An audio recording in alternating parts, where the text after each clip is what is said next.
Because ಸ್ಟೂಡೆಂಟ್ಸ್ಗೆ ತುಂಬ silence concentration power ತುಂಬ ಮುಖ್ಯ ಆಗಿದೆ. ಇಲ್ಲಾಂದರೆ ನಿಮ್ಮ ಲೈಫಲ್ಲಿ ನೀವೇನು ಅಚೀವ್ಮೆಂಟ್ ಮಾಡೋಕ್ಕೆ ಸಾಧ್ಯ ಇಲ್ಲ. ಹೇಳ್ಬೋದು ಈಗ ಸಮಯಕ್ಕೆ ನೀವು ಎಂಜಾಯ್ಮೆಂಟ್ ಮಾಡ್ಬೋದು, ಮಾಡ್ಕೊಂಡು ಹೋಗ್ತೀರಾ, ಬಟ್ ಅದು ಇಂಪಾರ್ಟೆಂಟ್ ಆಗಲ್ಲ ಲೈಫಲ್ಲಿ. ಏನಾದರೂ ನಾವು ವಿಷಯನ ಅರ್ಥ ಮಾಡ್ಕೊಂಡ್ರೆ ನಾವು ಅದರ ಬಗ್ಗೆ ಕಾನ್ಸಂಟ್ರೇಷನ್ ಕೊಟ್ಟು ಅರ್ಥ ಮಾಡ್ಕೊಂಡ್ರೆ ನಾವು ಅದನ್ನು ಮುಂದೆ ನಮ್ಮ ಜೀವನದಲ್ಲಿ ತರಕ್ಕಾಗುತ್ತೆ. ಯಾಕಂದರೆ ನಿಮ್ಮ ಲೈಫ್ ನಾನು ನೋಡಿ ಮತ್ತೆ ಬಂದಿರೋದು. Recently I passed out degree. ನಾನು ಈಗ ಮೆಡಿಟೇಷನ್ ಮಾಡೋದಕ್ಕೆ ಕಲಿಸ್ಕೊಡ್ತೀರಿ. ಮೆಡಿಟೇಷನ್ ಅಂದರೆ ಕೇವಲ ಅದು ಭಗವಂತನ ಜೊತೆ ಕನೆಕ್ಟಿವಿಟಿ ಜೋಡಿಸೋದಲ್ಲ. ಇಟ್ಸ್ ಲೈಕ್ ಅಂದರೆ ನಮ್ಮ ಬಗ್ಗೆ ನಾವು ತಿಳ್ಕೊಳೋವಂಥದ್ದು. ಪರ್ಸ್ನಲ್ ನಾವೇನು, ಈಗ ನಾನು ಎಂಥ ಒಂದು ಮನುಷ್ಯ ಆಗಿದ್ದೀನಿ, ನನ್ನಲ್ಲಿ ಎಂಥ ವಿಚಾರಗಳು ನಡೀತಿದೆ. ಆಗಲೇ ಹೇಳಿದ್ರು ನಾರಾಯಣ್ ಭಾಯ್ ಅಣ್ಣ. ನಾರಾಯಣ್ ಭಾಯ್ ಅಂದರೆ ಬಾಯ್ ಅಂದರೆ ಹಿಂದಿಯಲ್ಲಿ ಗೊತ್ತಲ್ವಾ, ಅಣ್ಣ ಅಂತಾರೆ. ಸರಿ, ಓಕೆ. ಮೆಡಿಟೇಷನ್ ಅಂದರೆ ಕನೆಕ್ಟಿವಿಟಿ ಅಂತ ಕರಿತೀವಿ. ಅಂದರೆ ಮೊದಲು ನಮ್ಮಲ್ಲಿ ನಾವು ಏನಂತಹ ಮನುಷ್ಯರಾಗಿದ್ದೀವಿ, ನಮ್ಮಲ್ಲಿ ಎಂಥ ವಿಚಾರಗಳು ನಡೆಯುತ್ತೆ, ಕೆಟ್ಟದ್ದು ನಡೆಯುತ್ತಾ, ಒಳ್ಳೆ ವಿಚಾರಗಳು ನಡೆಯುತ್ತಾ, ನಾನು ಹೆಂಗಿದ್ದೀನಿ ಮೊದಲು ನನ್ನ ಬಗ್ಗೆ ಸೆಲ್ಫ್ ರಿಯಲೈಸೇಷನ್ ಮಾಡ್ಕೊಳೋದು ಅಂತ ಹೇಳ್ತೀವಿ. ನಂತರ ಮೆಡಿಟೇಷನ್ ಅಂದರೆ ಇಸ್ ಕಾಲ್ಡ್ ಯೋಗ ಅಂತಲೇ ಹೇಳ್ತೀವಿ. ಯೋಗ ಅಂದರೆ connectivity, connecting our soul to supreme soul ಅಂತ ಹೇಳ್ತೀವಿ. ಸುಪ್ರೀಂ ಸೋಲ್ ಅಂದರೆ ಗೊತ್ತಾಯ್ತು ನಿಮ್ಗೆ, ಹಾಗೆ ಯಾರು ಆತ್ಮದ ತಂದೆ ಪರಮಾತ್ಮ, ಪರಂಪಿತ ಪರಮಾತ್ಮ ಶಿವ ಅಂತ ಕರಿತೀವಿ. ಈಗ ನಾವು ಆ ಮೆಡಿಟೇಷನ್ ಸ್ವಲ್ಪ ಒಂದು 5 ನಿಮಿಷಗಳ ಕಾಲ ಮಾಡೋಣ. ಎಲ್ಲರೂ ಸಹ ಸೈಡಾಗಿ ಕೂತ್ಕೊಳ್ಳಿ, ಕಣ್ಮುಚ್ಕೊಳ್ಳಿ. ಯಾರ್ಯಾರು ಡಿಸ್ಟರ್ಬ್ ಮಾಡಬಾರ್ದು. ಸ್ಟಾರ್ಟ್ ಮಾಡಿ.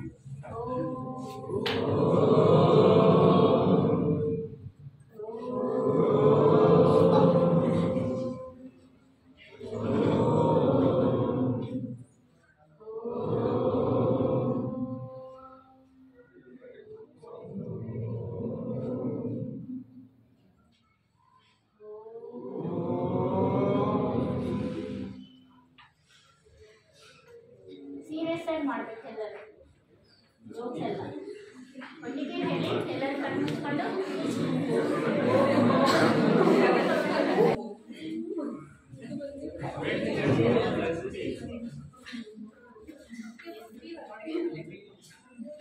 ಎಲ್ಲರೂ ಸಹ ಒಟ್ಟಿಗೆ ಓಂಕಾರ ಧ್ವನಿಯನ್ನು ಹೇಳಿ.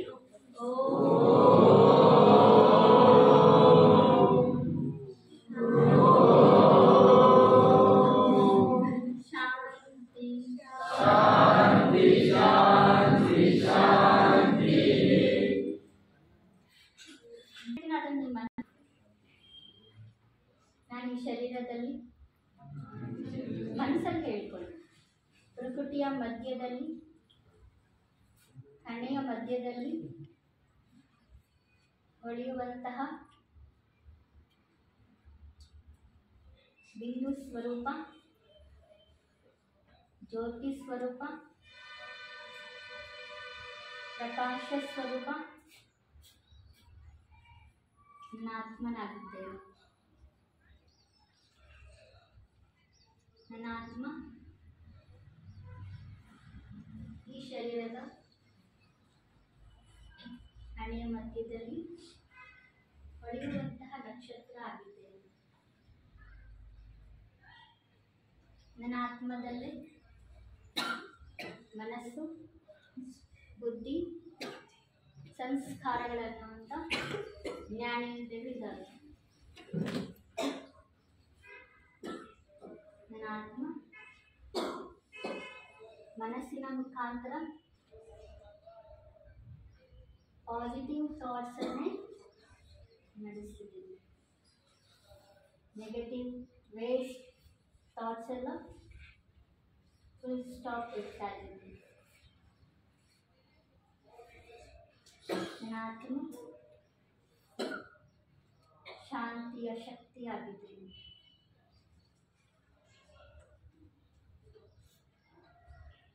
ಜ್ಞಾನದ ಶಕ್ತಿಯಾಗಿದ್ದೀನಿ. ಗುಣಗಳ ಶಕ್ತಿಯಾಗಿದ್ದೀನಿ. ಪ್ರೇಮದ ಈ ಒಂದು ಗುಣಗಳು ನನ್ನ ಆತ್ಮದಲ್ಲಿ ಇದೆ. ನನ್ನ ಆತ್ಮದ ಒರಿಜಿನಲ್ ಶಾಂತಿಯೇ ನನ್ನ ಸ್ವಧರ್ಮ ಆಗಿದೆ.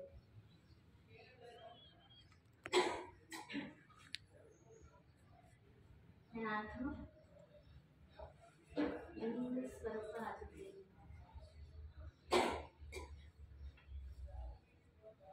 ನನ್ನ ತಂದೆ ಪರಪಿತ ಪರಮಾತ್ಮ ಶಿವ ಸುಪ್ರೀಂ ಗಾಡ್ ನನ್ನ ಮುಂದೆ ಇದ್ದಾರೆ. ಅವರು ಸಹ ನಿರಾಕಾರ ಸ್ವರೂಪದಲ್ಲಿ ಜ್ಯೋತಿಯ ಸ್ವರೂಪದಲ್ಲಿ ಇದ್ದಾರೆ.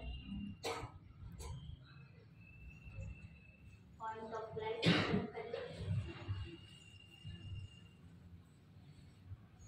ಅವರಿಂದ ನನ್ನ ಆತ್ಮ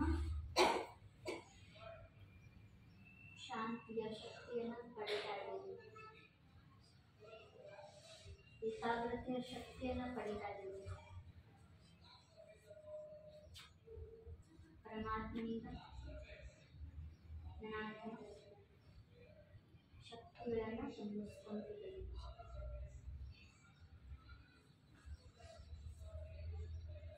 ಆತ್ಮದ ಒಂದು ಬ್ಯಾಟರಿ ಚಾರ್ಜ್ ಆಗ್ತದೆ ಪರಮಾತ್ಮನ ಶಕ್ತಿಗಳಿಂದ.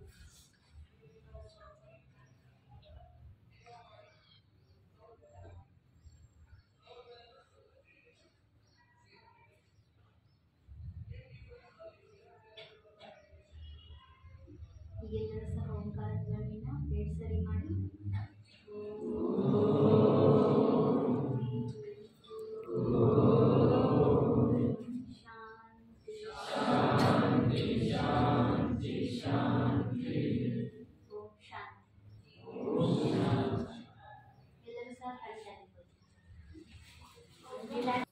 ಅದು ಬಲಭಾಗದಲ್ಲಿರುವಂತಹ ಒಂದು ಮೈಂಡ್ಗೆ ಅದೇನಾದ್ರು ಹೋಗಿ ಕೂತಿದ್ದೆ ಆದರೆ ನಿಮ್ಮ ಜೀವನ ಪರ್ಯಂತ ಮರೆಯುವುದಿಲ್ಲ.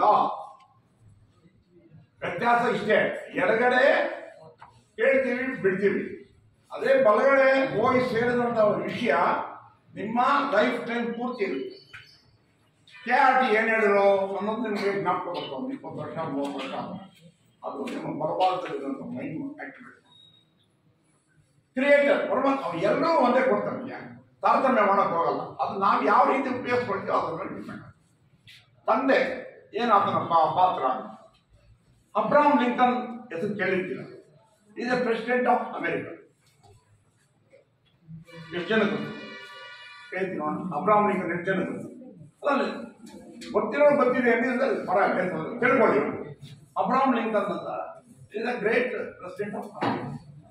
He writes a letter to an ordinary teacher requesting him, I got high regard. ನಿನ್ನ ಮೇಲೆ ನನಗೆ ತುಂಬಾ ಗೌರವ ಇದೆ. ಯಾಕೆ? ನಾನು ನನ್ನ ಮಗನನ್ನು ನಿನ್ನ ಶಾಲೆಗೆ ಕಳಿಸುತ್ತಾ ಇದ್ದೇನೆ. ನೀನು ನನ್ನ ಮಗನಿಗೆ ಪಾಠ ಪ್ರವಚನಗಳನ್ನು ಮಾಡಬೇಕಾದರೆ ವಿತಿನ್ ದಿ 4 hours ಮಾಡೋದು ಅಷ್ಟು ಮುಖ್ಯವಲ್ಲ. ನೀನು ನನ್ನ ಮಗನಿಗೆ ಜ್ಞಾನಾರ್ಜನೆ ಕೊಡುವುದೇ ಆದರೆ ಅವನನ್ನು ಹೊರ ಪ್ರಪಂಚಕ್ಕೆ ಕರೆದೊಯ್ಯಿ. ಆ ಹೊರ ಪ್ರಪಂಚದಲ್ಲಿ ನನ್ನ ಮಗನಿಗೆ ನೀನು ಏನೇನಾದ್ರು ತಿಳಿಸ್ಬೇಕು ಅನ್ನೋದನ್ನು ನಾನು ಒಂದು ಸಣ್ಣ ಟಿಪ್ಪಣಿ ತರ ಹೇಳ್ತೀನಿ.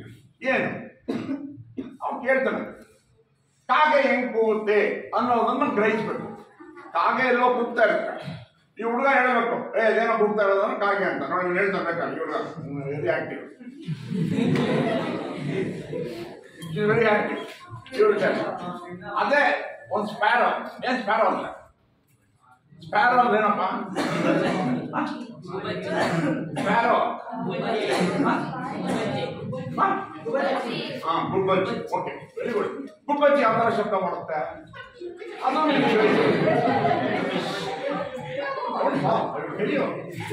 ಅದೇ ಒಂದು ನಾಯಿ. Out bar. ಸಿಂಹ ಯಾವ ತರ ಗರ್ಜಿಸುತ್ತೆ? ಭತ್ತ ಎಲ್ಲಿ ಬೆಳೀತಾರೆ? ಭತ್ತ ಅಕ್ಕಿ ಬೆಳೀತಾರೆ. ಅಕ್ಕಿ ಎಲ್ಲಿ ಬೆಳೀತಾರೆ? ಭೂಮಿನಲ್ಲೇ ಗದ್ದೆಯಲ್ಲಿ ಬೆಳೀತಾರೆ. ಭೂಮಿನಲ್ಲಿ ಎಲ್ಲ ಬೆಳೀತಾರೆ. ರಾಗಿ ಬೆಳೆಯೋದು ಹೊಲ, ಭತ್ತ ಬೆಳೆಯೋದು ಗದ್ದೆಯಲ್ಲಿ. ಅದು ತಿಳ್ಕೊಬೇಕು. ನೀವು ಆಚೆ ಹೋದ್ರೆ ನಿಮ್ಗೆ ಟೀಚರು ಸರಿಯಾದವರು ಸಿಕ್ಕಿದರೆ ಅದನ್ನ ಕರ್ಕೊಂಡೋಗಿ ನಿಮ್ಮ ಪ್ರಪಂಚ ಜ್ಞಾನ ಕೊಡ್ತಾರೆ. ಆಗ ನೀವು ಅದನ್ನ ಅರ್ಥ ಮಾಡಿಕೊಂಡು ನಿಮ್ಮ ಜೀವನದಲ್ಲಿ ಅದನ್ನ ಉಪಯೋಗಿಸ್ಬೇಕು. ಒಂದು ಸಣ್ಣ